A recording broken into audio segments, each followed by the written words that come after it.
Hi guys, if you watch a few of my projects over the years, you'll know I can never do something without getting sidetracked somewhere.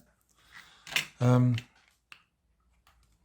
at radio control conversion of this friction or flywheel powered car. In fact, had a comment on one of my old videos about friction and flywheel powered cars. The chap was saying it's a flywheel powered car. Well, yeah, there's a flywheel there, but how does the power get to the flywheel? It's the friction of the car being pushed along to wind it up.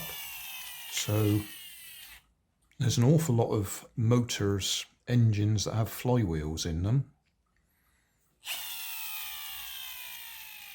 Even your petrol-driven engines have got flywheels in them, or crankshafts with big lumpy bits on them to have a flywheel effect. So I think these are called friction-powered cars because you use the friction to speed them up. Anyway, that's one diversion. The other diversion is, what wheels am I going to put on it? I could reuse these wheels. Obviously they're the ones it comes with, but they are hard plastic. So that's fine if I want to do a drift car, and I'm not going to pretend I know how to drive a drift car. Basically, you spin it, it's got no grip, so it slides around. And you wiggle the stick around on your controller until you get some sort of control over it. Rather like flying a helicopter. Wiggle the stick, see what happens, and if it does what you want, try and remember what you did.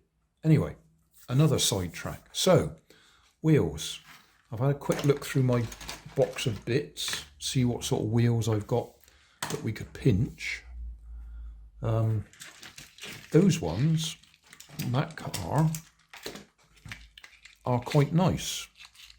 Nice rubber, fairly good feel to them, only they are significantly bigger. I could use them, but they are bigger. Those ones are just about the right size, about as close as you're going to get, and they are rubber, but they're a hard rubber. So you're probably going to end up with the same problem. They're probably going to spin slightly less than those, but they're going to be pretty rubbish. I've got these ones. They're nice rubbery ones. But the actual amount of rubber in contact with the surface is going to be quite small because they're bobbly. But size for size, they're a touch too big, but they're close. Those ones I think are, they're a little bit smaller. Again, they're quite a nice soft rubber, but again, the amount of rubber that's going to be in contact with the ground will be quite small. Yeah, they're a bit big as well, aren't they? So at the moment, it's looking very much like we might have to go with the hard plastic. These ones I actually bought off AliExpress to suit these Pangland cars that I was converting, but they're quite a bit smaller. They're ever so cheap.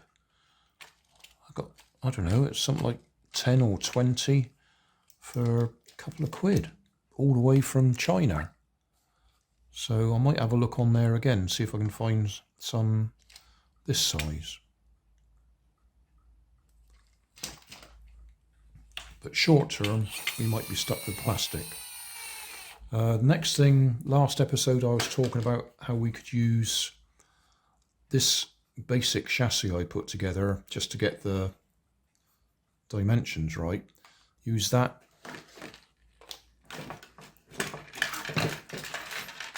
to work out the axle position relative to the point there. So measure there, so we end up again, another temporary chassis with holes in it. Which way round does that go? The other way. I want to put the front and back on it somehow, just so I can remember which one's which. Right, so that's aligning the holes.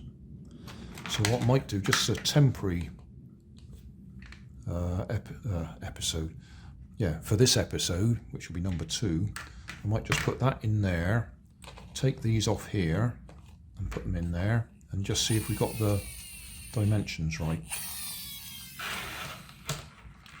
So I'll do that off screen and we'll be back in a second. Right, well, that's probably a good example of why I do the dummy chassis before I try and do too much. I would say that both of those are too far forwards, which is interesting. If you look at them, they're both by the front edge. And yet, I did take those dimensions.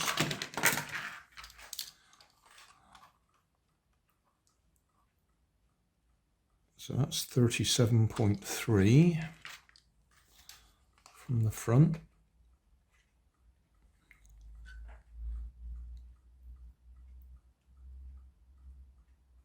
And that says 37.9, but I mean half a millimetre is not the difference we're seeing there.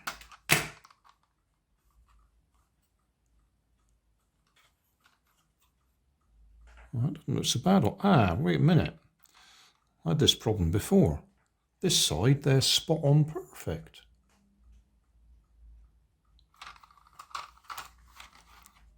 The other side, they look awful.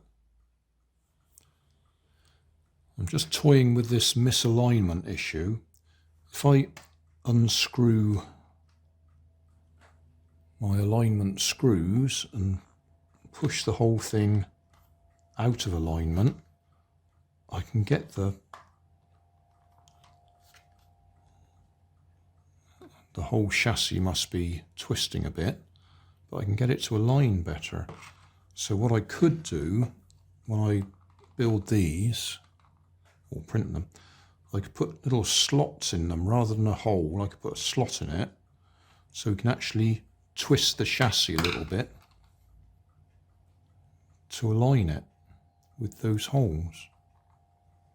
I still think they're cut out of alignment slightly, but it looks like it's a problem with those pillars.